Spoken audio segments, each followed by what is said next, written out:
Do you ever think about like how you want to be a role model to our son? He said, just let go of this need to be right. And he's like, I want to do what you do. And I was like, ooh.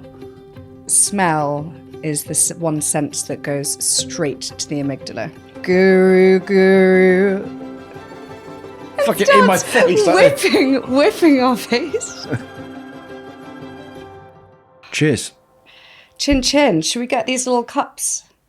For context, for anybody that's listening, we've now got really sweet, tiny little cups, mugs that say he said, she said on them. They're really sweet.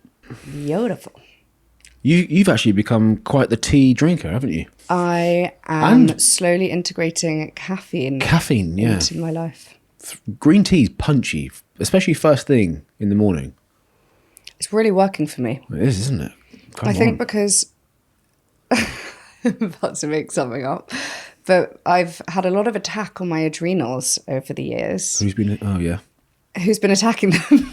Yeah. I don't know, medications, Yeah. chronic illnesses.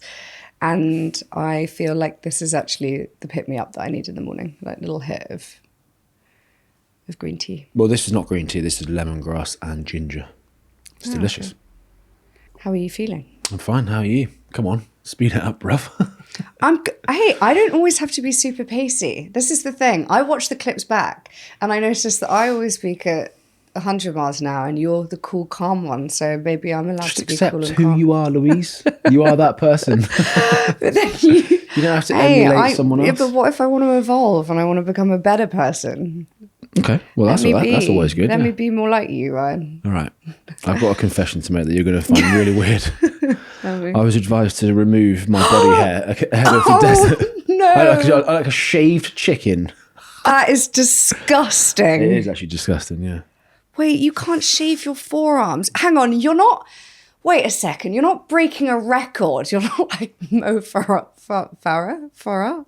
Or I bet that's what the swimmers do. They have to be like dolphins in the water, don't they? So they probably have to be squeaky clean.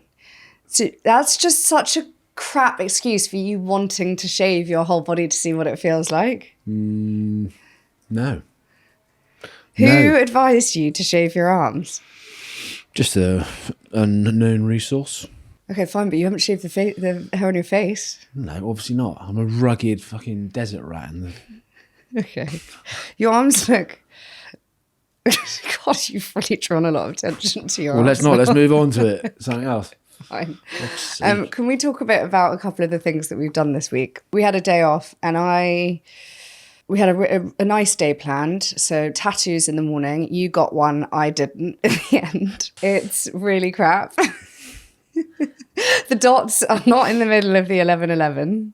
And you were basically the guinea pig. And I decided that it was the wrong place, the wrong time. So I ducked out.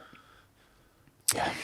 But then we went to a sound bath and that actually... Oh my God, the sound bath. What an experience that was. You love them. You go regular listeners will know that I try to go weekly, especially before a busy weekend. I tend to get most of my anxiety creeps in on the weekend. I don't know why. I think it's the sort of the unknown of the not having work. And so I'll try and do a sound bath on a Friday. And I leave that place feeling so good. And I've often spoken to you about it. And I'm just really happy that I managed to drag you there and I've converted you. Have you? And I had actually never had a session with this lady before. And I felt like actually quite a lot of pressure for it to be a really good one because I really wanted for you to enjoy it. So it was me, Ryan, and these three very pretty blonde girls who were probably like 5 or 10 years younger than us, sat in a room. and we sat upright with our eyes closed for half an hour. Yeah, which is hard, by the way. Doing quite unusual positions and also chanting, but the music wasn't working. So it would only really go to it would stretch to an Alexa volume 1. And then we couldn't, she was like, the music's quite quiet. So we were having to carry the chanting and everyone was being so polite, going, okay, Ryan, you can probably remember what the actual chant was. Go on. No, because I didn't take part in the chant. You were the one voice, like there was no male voice. Just do it now, though, because it's private. It was just us. We're all good friends in here. No, but I didn't. I can't remember it. You can. Vardu. Was it Vardu? Vardu? No, Guru Guru. I can't remember, but you can remember. Can. I can't. We found the song on Spotify and you've been doing it all week. I haven't. You have. Do it. So it goes, Guru, Guru. You can't remember the rest? No. We'll attach the song on the show notes. Yeah. So yeah, and everyone's going, Guru, Guru, Varda, Guru, trying not to be heard, but also being polite enough that we're entertaining the host. And that was part of it. And then finally we got to lie down, and then this lady comes around. I've never experienced this before in my life. So I guess maybe it's a sound bath, but also like sound immersion. They'll often have like gongs and bowls and make a lot of really powerful noises that kind of vibrate at different vibrations, and they like really like reverberate into your soul. But they can go around different parts of the room. So they can move to the back of the room, the side of the room, to, you know, really like move the sound around. But I've never had it before where they've put the objects on your body. Or assaulted you with like a seaweed stick of shells or something at the end. Yeah, so basically we're sat upright with our legs crossed, moving your upper body in circles, going like round and round. Yeah, that was... I actually took a peek at one point and was like, why am I moving so quickly? And everyone else going so slowly. Chanting. Anyway, she puts the gong on my back and literally starts like pounding it into my back, and then comes along with like a beaded snake, like whip. Shells. Fucking in my face. Whipping our face. It was hilarious. Did you enjoy it? Parts of it I enjoyed, yeah.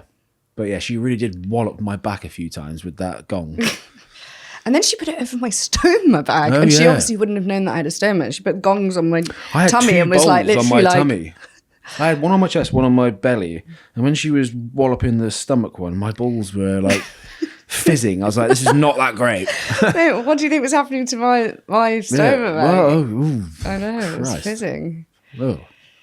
But she should Risky. have. She should probably ask like permission before like planting the objects. Well, she asked if onto anyone's our got a bodies. pacemaker or something else. Did she? I don't Should probably remember that. add something else to that one. Yeah. Do you have balls or a stoma bag? Oh, no, they're not balls. I was thinking more the stoma, but yeah. I was the only person with balls in that room though. You were. Which she was quite excited about. She was like, oh, was. it's always nice to have male energy in the room. Oh yeah. The only Was time that you recycled the other day with Holly? What did I say? You were like, it's nice to have a cock in the room or something. I didn't say. Ryan, stop with the foul language. All right, well, We're parents now. Holly, she said something like that. Yeah, because everyone was giddy, and it's so rare that you work with us around that table. And you said it's nice to have. And I was like, it's nice to have a bit of male energy in the room for a you change. said cock energy, but okay, we'll go male energy. Okay. Yeah, I never. The only work at time that I've table. ever really got you to do anything like that before was when I dragged you into our top room, now Leah's room actually, during lockdown, and you did a Nidra yoga session. I forced you to lie down on the floor, and you woke up feeling really disorientated and a bit panicked. Yeah, that wasn't for me, that one. Was that Nidra, what did you say? Nidra yoga. Yeah, so that's where someone like tickles your brain with a beautiful, tender I don't voice, want my brain tickled. talking about like white light and What's that? golden showers. You do one every night time in bed when they count you back from 297, 296, and I'm like, this is tripping me out. Who's that guy? Paul McKenna? Yeah.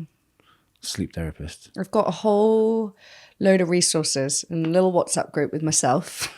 Which actually I should make public. In fact, Make public? I'll share all of the best YouTube videos, links to things that I love that have really helped me heal over time. I'm all about sharing the love with this kind of stuff. I'm not a gatekeeper. But hang on, just to get back to the sound bath, what I would say is obviously like quite out of your depth, out of your comfort zone. Did you take away anything good from it? Well, yeah, because it forces you to pause and really like focus on your breath work. My breath work control is not very good. I've learned over the years. I'm trying to work on it, but yeah, there's lots of benefits you can have from those sessions. Yeah, for someone like you, it's great because it definitely forces you to slow down. Well, so you're an all or nothing person, so you'll be firing on all four cylinders, doing all these various bits of work around the house and whatever. And then you'll go to a class and then you'll fully switch off and fully engage in that. Yeah, I can get into it fast. Yeah, which is quite nice in a way. So you should continue to do those sessions, I think. Well, the thing that I noticed that was great was afterwards. So I felt as though like that morning we'd kind of been like, oh, what are we doing? We were putting on quite a lot of pressure, putting ourselves under quite a lot of pressure to have like a really good day and to like find things to do where we could enjoy each other's company. But then when we left that, we were both in hysterics. Yeah. Like we were laughing, the like energy within us had really been shaken up. I think anything that can contribute to that shift of maybe bad energy to better energy is really good. And you always come back from those sessions feeling really great. I can see it. So I think it's good. Yeah, I think it's good. It's not my preferred sort of like, is it a form of therapy? I suppose it is. Yeah, absolutely. Yeah, there's other things I'd probably choose ahead of that. I think actually Einstein even wrote something about it, but now I need to find the quote. No, he said... What, sound bathing been a thing for that long? Well, there's someone quite famous that said that sound is like the future of healing. Like it's the answer to healing, basically. But it's not really about the sound, it's the vibrations, isn't it?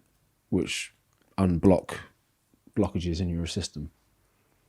That's why I took from it. And it looks like you've just realised that yourself, so you weren't listening. It's not really about the sound, it's the vibrations that go through your body, which unblock. And you're like, oh yeah, good point. I know what's happening right now. You're trying to scratch through the archives in your brain to remember that quote from whoever it is. Ron Burgundy once said that sound can...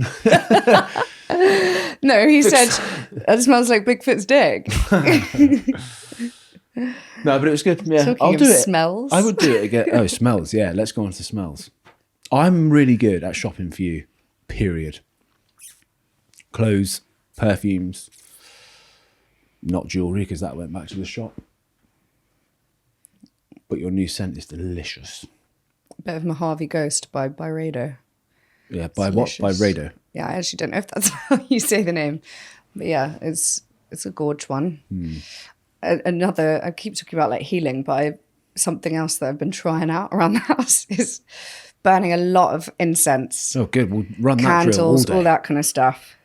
Because I do find that is one way to really lift the mood. What's your strongest sense? Well, I think, this is interesting actually, because when I work with my psychotherapist, who deals with a lot of trauma cases, she works at the Maudsley Hospital, so has a lot of experience with people that are really ill. She said that I should carry around that little roller ball, like little fragrance roller ball that I can rub on my wrists or like my neck, or to be honest, I should rub it onto my nose and give myself a Sula.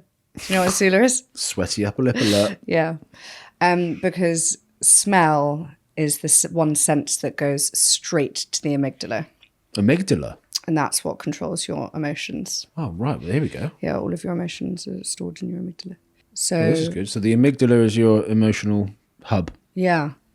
So if you want to like quickly try and change your emotions, so say you're feeling like rage, anger, fear, spray some sadness. Yeah. Spray some Mojave Ghost.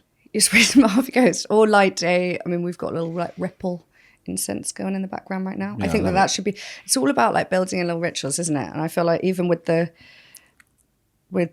recording this, like sometimes I find myself in a position where I feel like a tiny bit of anxiety before sitting in these chairs, because I think, gosh, we have like a responsibility to have like interesting conversation because loads of people are listening to this and I want to feel calm. Well, we should use the incense every week then. Yeah, let's do it. I've always loved incense, you know that. I think you bought me the boats with the sticks that you burn, right? Yeah. Yeah, I remember once I bought you those really cool ones, which were like, they smelt like because you were so desperate to live in the countryside, I bought you ones that smelt like a log cabin. I remember them. Like burning fire in a log cabin and like an alpine. That wasn't a stick of incense. That was more like a little miniature pine log, wasn't it, that you burn? Yeah. It's cool. Yeah, I don't know where I found them. Like I love stuff like that. Back end of the Will's internet. got if he smells something, it can take his memory straight back to a moment or a face or an experience. Well, that's what it does. That's why if you smell a fragrance now that maybe I can remember what all of my exes wear, like in terms of fragrances. There it is Creed, again, the weekly Issey plug of Louise's Miyake. exes. You know, people actually say that to me now. They're like, she talks about her exes a lot. Who says that? Peeps. What do you mean, like your family? No, not my family. There are other people aside from my family who listen to this. Like what? Strangers? Yeah. Really? Yeah. Okay, well, moving. Louise is moving awkward. on. Oh no. Oh, that's actually quite embarrassing. I'm comfortable with it. That's the thing. That's why I feel like I can talk about it, because Yeah. the past is the past. You do it, mate. I'm good. I'd really like to talk about toxic masculinity Right. this episode. And actually, it's cool because you've spoken about like a few things that a lot of men probably wouldn't even think that they could talk about because maybe they're not deemed manly enough, things like sandboss and all of that. But before we move into that, should we have a quick update on the old property search? If you'd like to. Where are we at? Well, we put an offer in on one that got Yes, shoveled to the side because there was a aggressive cash buyer behind us. That's the update. that is the update. Yeah. I keep using the word like gazumped. Apparently that's the thing in the property space where someone outbids you. Yeah.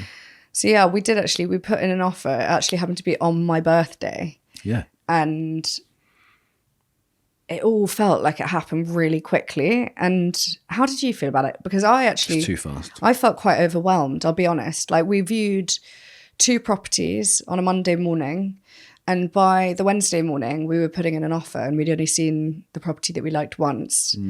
And yeah, I was speaking to my good friend about this last night. Like I guess it's quite hard because we've sort of handed over part of the responsibility to this amazing lady that we're working with, which is cool because it just means that we get to like see loads more things through her. But it's kind of intimidating, isn't it? Like, No, that was too fast. I think I'm really at peace with the fact that that's gone, that property. It was too fast. It was wonderful. Obviously, the drive home when we were going through the pros and cons and what we could do with that space, it's obviously super exciting, but it was too quick and too expensive. well, it's interesting because actually I do believe like what's meant for you won't pass you. You're going to give us And the burnt toast right now. No, I'm not. You can talk about the burnt toast analogy if you like. no, No, because I won't be able to. I'm not a good storyteller. You are, but I did try to manifest in the sound bath. Like I was really visualizing, like walking through that house, imagining the front entranceway, like visualizing the borehole in the garden. Oh, that's a niche thing to visualize. Which is a water pump, like the ponies in the on the other side of the fence, like being able to kind of like feed them carrots and apples and stuff. Like imagining how we decorate various rooms, and it still didn't happen. It's manifestation, a load of bullshit. It didn't work. No, it does work, but I don't think that was meant to be. It's fine. I'm really at peace with it, and I'm the one that was probably more desperate to get out. But I don't think we should rush this.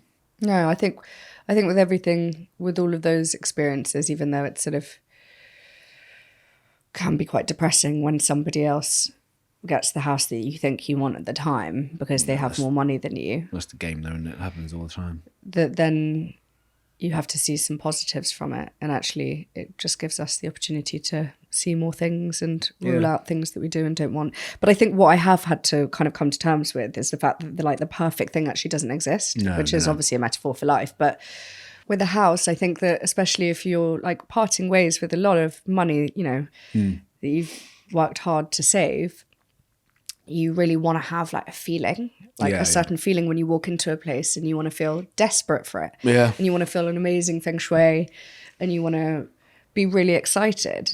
What does feng shui translate So then as? to just kind of know that like you're getting something because it's the best thing that you can get, and like it's the best option for you, and there aren't that many things on the market, and that there's going to be a compromise everywhere. Like you can't have all your family fit in the bedrooms because you can't afford for everybody to stay.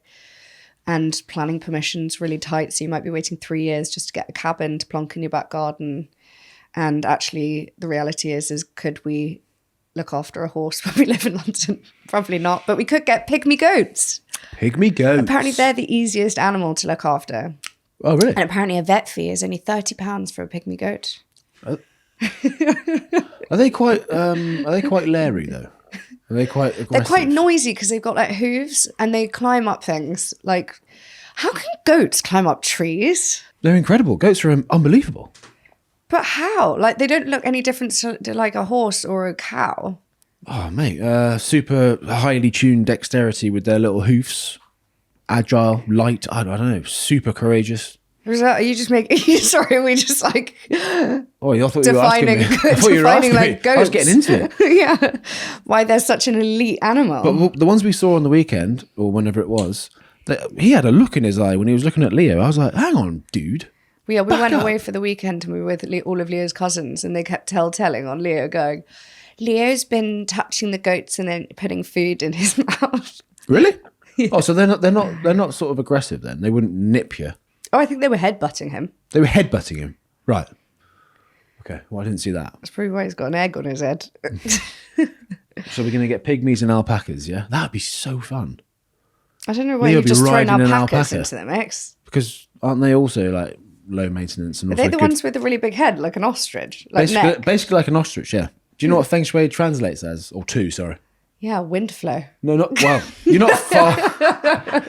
You're not far off. But Window. Wind, water, because they Oh, both flow. Wind and water flow, and I think it's about the energy that flows through the home. it is. It's like the location of certain things, windows, bits of furniture, beds against certain walls facing windows and doors. It's a good bit of trivia, that is there. Next time you go look around a house and someone's like, "Oh, the feng shui feels great," and you can be like, "Do you know what that means?"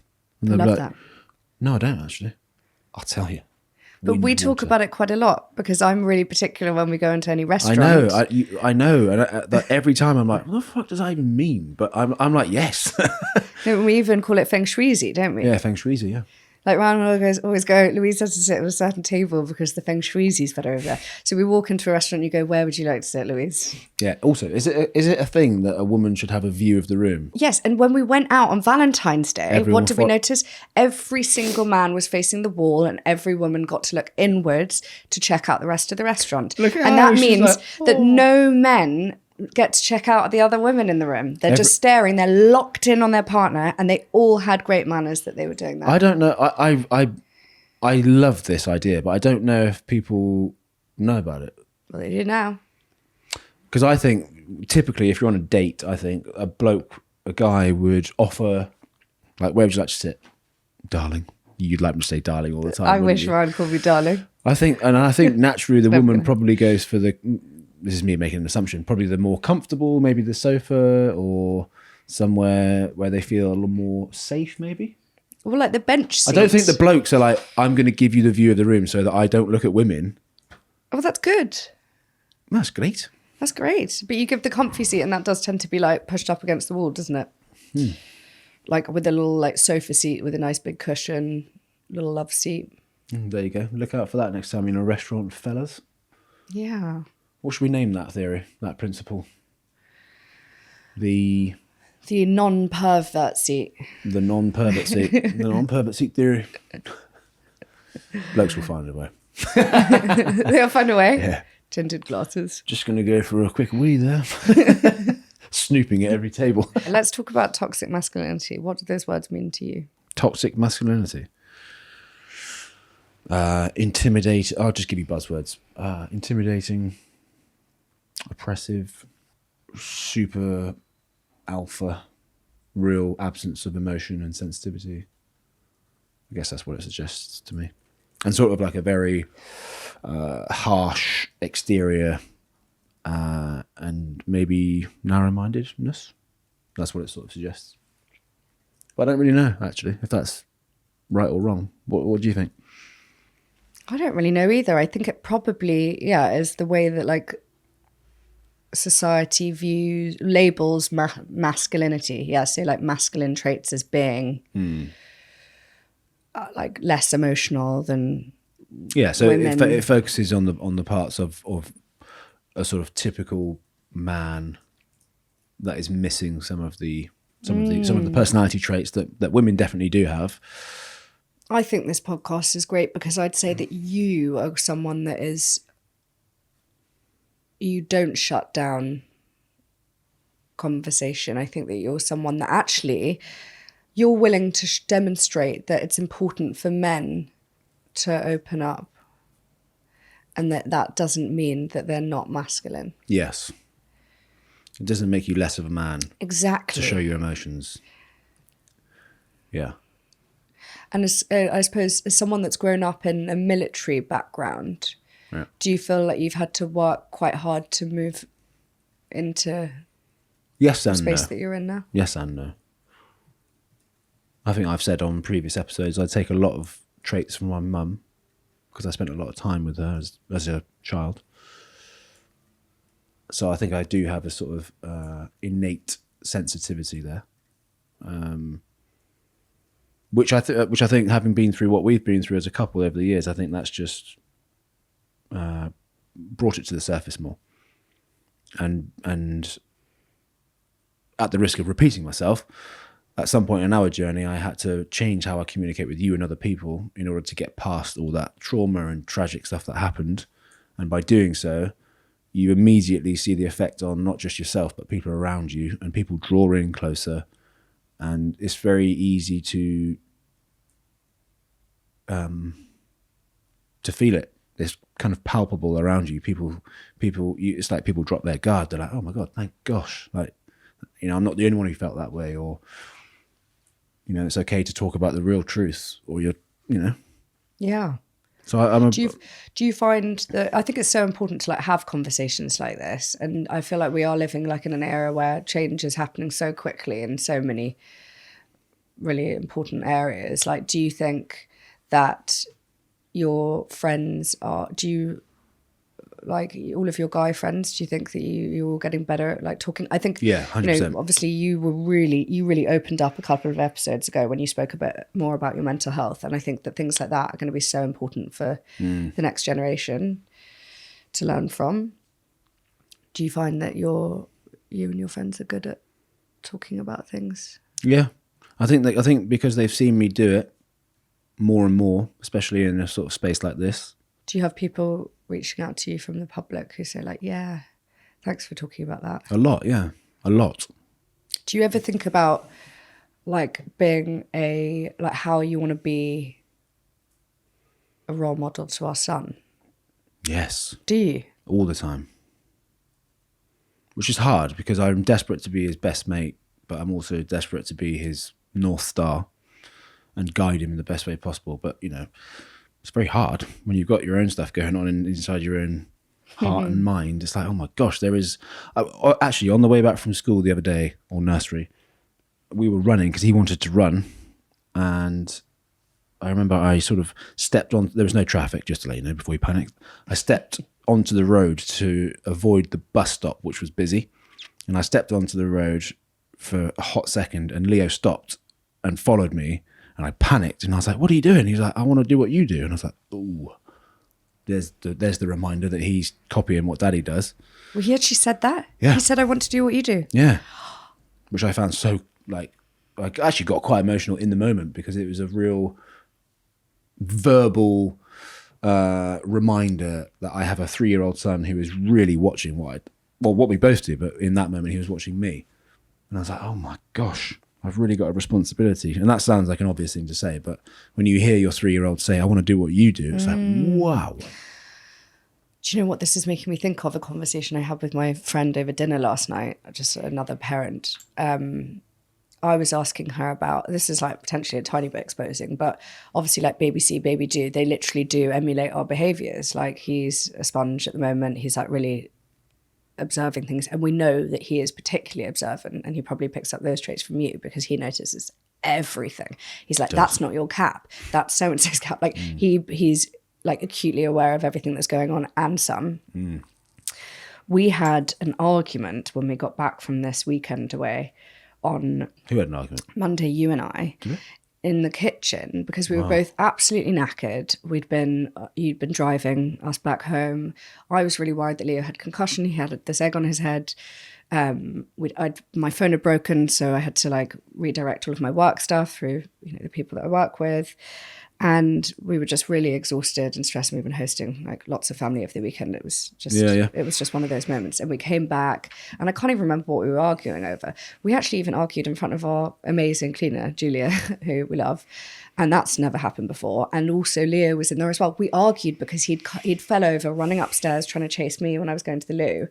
And he had cut his leg open, and then you were frustrated because you were putting the plaster on and you couldn't find the first aid kit in the kitchen, and then you were like, oh, you don't care because I ran in here to like check something on my laptop quickly, and things escalated quite fast. And I really like panicked afterwards that we'd argued in front of him, because it's not something that we do regularly at all. Like there might be the occasional time like in the car when we're sort of, you know, I'm backseat driving or you're being bossy or something's happening. And I asked my friend about this last night, because I was like, oh my goodness, are we going to destroy our son? Like, because he's seen us shout at each other. And she actually said something that I found really reassuring. She's, you know, lots of my friends have worked with therapists. Before you say what she said, yeah, I think that we made a big mistake there. Okay, so interestingly, she said, and her therapist said, that it's important actually for children to see arguments, as long as they also then see the resolution. So it's fine for people to argue, because in life there will always be people that disagree. But it is really important then for you to actually come to a resolution in front of your child, so they see mummy and daddy making up, or it doesn't have to be mummy and daddy, anyone that's having a bit of conflict. And whether that's like a verbal resolution, so, and also showing your child that it is important, it's okay to say sorry, to apologize, and to move forward, and to hug or hold a hand or to do something. And actually that does make a lot of sense, doesn't it? When she said that, I had a bit of a light bulb moment went off in my head, and I thought, okay, good, because we can't avoid arguing forever. Like we can't just say that that's never going to happen. And we do, I mean, we do speak to each other with respect most of the time, but you know, that life gets in the way sometimes. But but it's nice to know that there's like the kind of like the caveat. It doesn't excuse it, but there's something that can be done to make it better. Yeah, fair enough. Well, that's the hard part then, because it's easy to blow the lid when emotions are running high, but the hard part is then it's a bit like having a difficult conversation. You've then got to come together and find that resolution in front of the little man. So then my friend and I were talking about the fact that both our partners really struggle to say sorry. No, I don't know. I don't. You, throughout our whole relationship, like you're like, I don't. Yeah, because I believe I don't struggle to say sorry, but you clearly do. I don't know why. 5-letter word. I'm fine with saying sorry. It's just if you... I don't even know. I actually don't know what to say about this one. I think that there's like a little thing there, and I don't know, it must stem from something. No, I think I probably should just let go of feeling like I am right in the situation. I should just be like, it doesn't matter. Sorry. That's probably what it is. So my friend, he gave me some advice, and he's a bit older than me. He's been married for a long time, and he gets weekly therapy, couples therapy. They do it together? They do it together every week, yeah. And he thinks that it's tremendous in every way. But he said, I can't remember the full context or where the conversation was going or where even we were, but he said, just let go of this need to be right. It doesn't matter. It doesn't matter if you're right or wrong in the situation, just let it go. So when we argue, and in my head, I'm like, I'm fucking right in this situation. And then you're like, just say sorry. I'm like, I'm not saying sorry because I'm right. I probably just need to let go of that. And I think that is a feeling that lots of couples will relate to. Just let go of the feeling of I need to be right in this situation, because it doesn't really matter. Yeah. Is what I would say to that. And Harry's looking at me. I quite enjoy apologising. I can see I apologise. I apologise before I even write like a birthday card. I'll be like, in the card, all right, I'm so sorry this is such a rubbish card. Like I have the opposite problem. I'm like, I'm so sorry that this present's crap. I'm so sorry that I'm not good enough. I'm so sorry that I'm wrong. No, but that's a reflection of your personality, which is you really like to make people feel special and loved, and you like to almost be perfect in every way. And if you think that there's a fraction or a little bit of damage on something, you'll go to an apology straight up. It's really not needed. A bit like on the weekend with the family, you were so worried about other people having a good time, when in reality, they were all having a wonderful time, and you were expending so much energy focusing on that, it probably impacted your enjoyment. No, I had the best time. Okay. I had such a wonderful time. Good eight. Sorry, where did that come from? Giddy, my I haven't dog. had any breakfast today. I've only had a croissant. So you're fasted. Do you feel quite wired and alive? I feel pretty revved, yeah. I also had my migraine thing this morning on the way back from school, so my vision in my right eye went all blurry. Do you ever get that? Do you guys ever get? Yeah, it's the worst thing in the world. You tend to get that when you hang out with your family, or like when you have to hang out with my family. No, I don't. Yeah, It's nothing to do with. like Christmas. I'm going to let go of feeling the need to be right. Okay. Okay.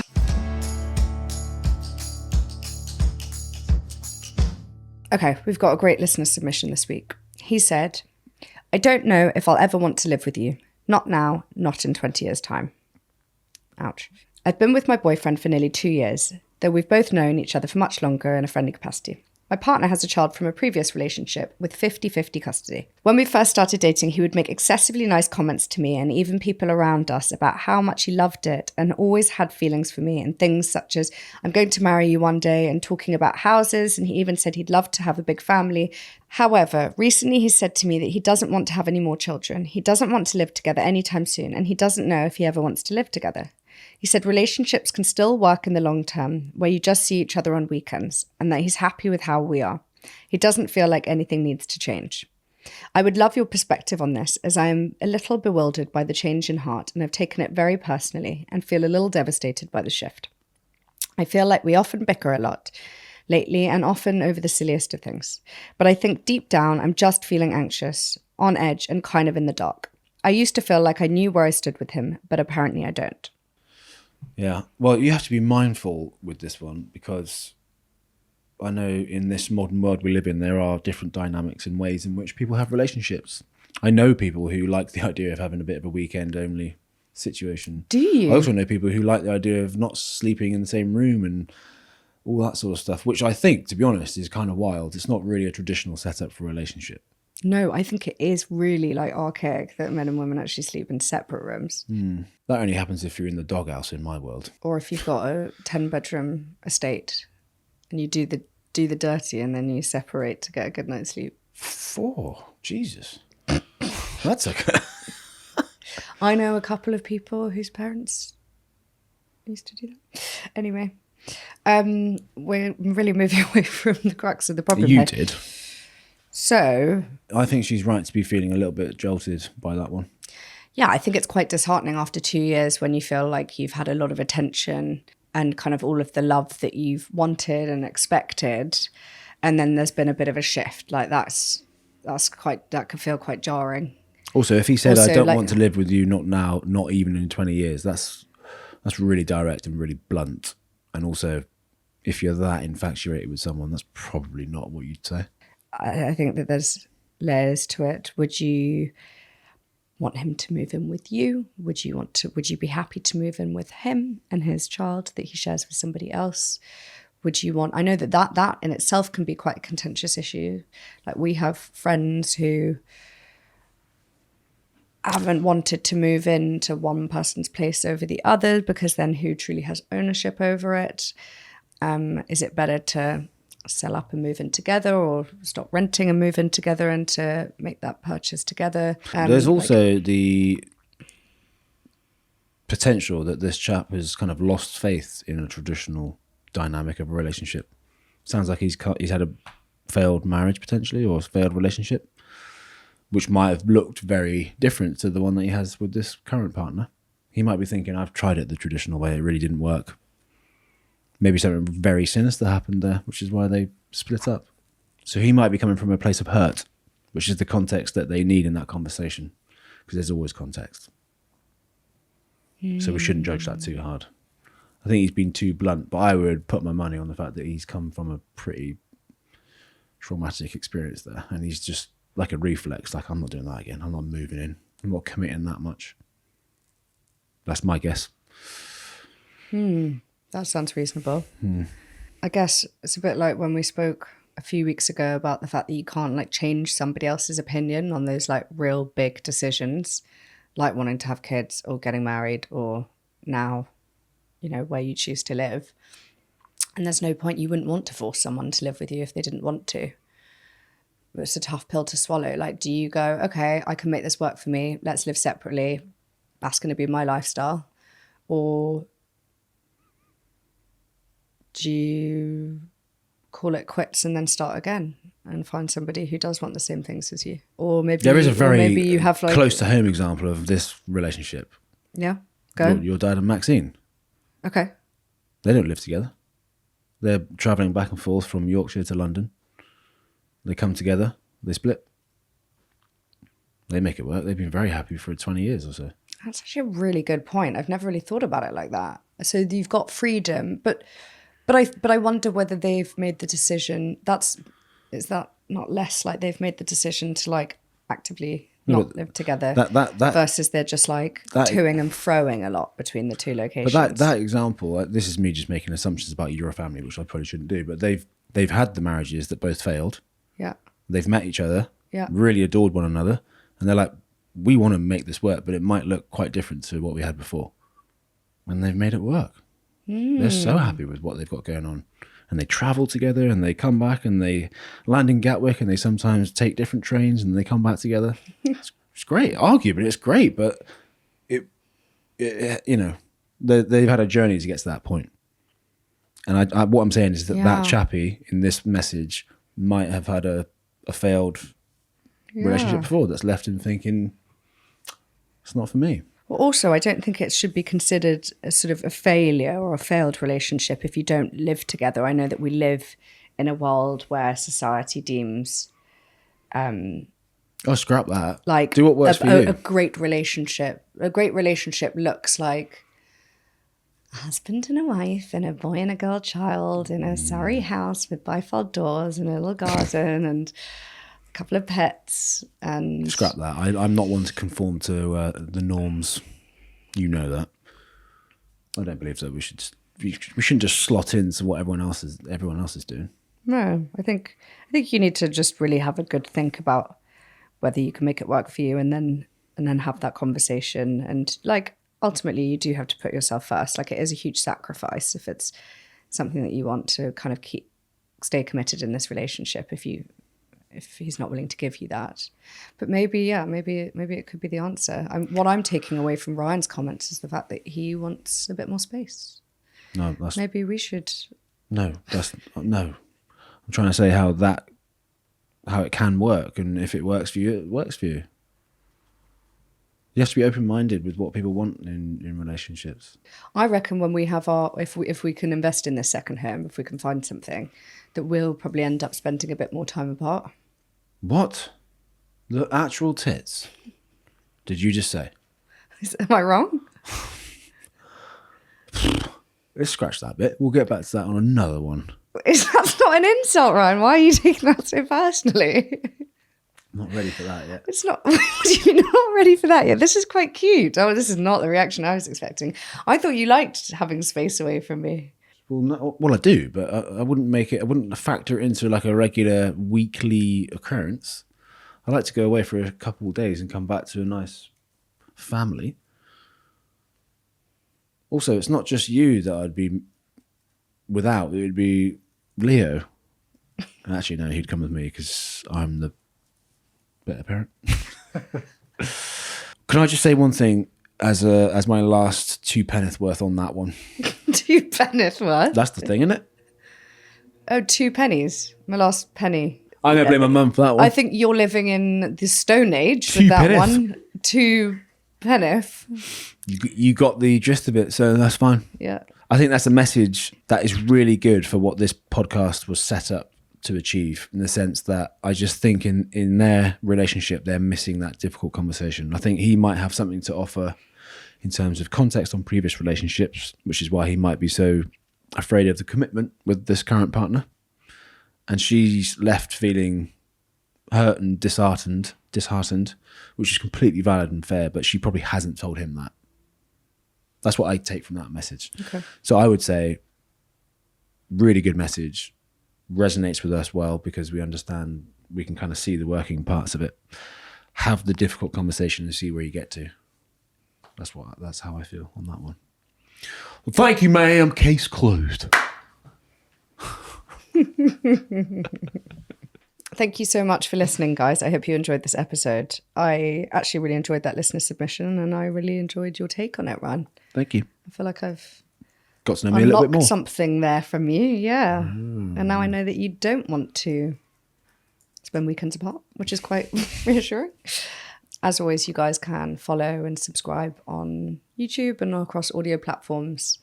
And please do give us a rating and share with anyone that you think could benefit from listening to the pod. And also keep the listeners' submissions coming because we love to hear from you. Yes. Guru Guru. Yeah, do it. That was it. You can remember the full thing. What comes after No, I Guru Guru? can't. Come on, let's sign it off. We'll do it together. No. You can though. You're lying. I'll play it for you. Okay. No, it's Guru Guru. What's I the actually next can't bit? remember. Oh, Look this at her. is so She's like, shut the crap. fuck up. She's like, All right. Bye bye. see ya.